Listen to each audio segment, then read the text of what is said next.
ராமநாதபுரம் முதுகுளத்தூரில் அமைச்சர் ராஜகண்ணப்பன் உதவியாளர் மீது தாக்குதல் நடத்திய திமுக நிர்வாகிகள் 2 மீது போலீசார் வழக்கு பதிவு செய்து தலைமறைவானர்களை தேடி வருகின்றனர்.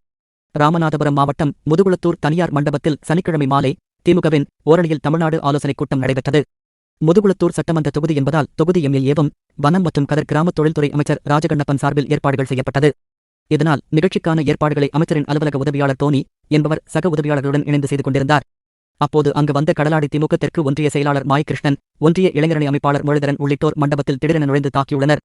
இதில் அமைச்சரின் உதவியாளர் டோனிக்கு கழுத்தில் காயம் ஏற்பட்டு சிகிச்சைக்காக முதுகுளத்தூர் அரசு மருத்துவமனையில் அனுமதிக்கப்பட்டுள்ளார். மேலும் இச்சம்பவம் குறித்து முதுகுளத்தூர் காவல் நிலையத்தில் டோனி கொடுத்த புகாரின் பேரில் மண்டபத்தில் உள்ள சிசிடிவி காட்சிகளை போலீசார் ஆய்வு நடத்தியதில் டோனியை மாய்கிருஷ்ணன் மற்றும் முரளிதரன் ஆகிய இருவரும் சேர்ந்து தாக்குதல் நடத்தியது தெரியவந்தது. இதனையடுத்து மாய்கிருஷ்ணன் மற்றும் முரளிதரன் மீது 3 பிரிவுகளில் வழக்கு பதிவு செய்த போலீசார் தலைமறைவான இருவரை தேடி வருகின்றனர். மேலும் டோனி மீனவர் சமூகத்தை சேர்ந்தவர் என்பதால் மீனவர் கூட்டமைப்பினர் தாக்குதல் நடத்திய திமுக நிர்வாகிகள் 2 போலீசார் கைது செய்ய வலியுறுத்தி ராமநாதபுரம் மாவட்ட பகுதிகளில் சுவரொட்டிகளை ஒட்டி கோரிக்கை விடுத்துள்ளனர். இந்த சம்பவத்தால் அந்த பகுதியில் பரபரப்பான சூழல் நிலவுகின்றது.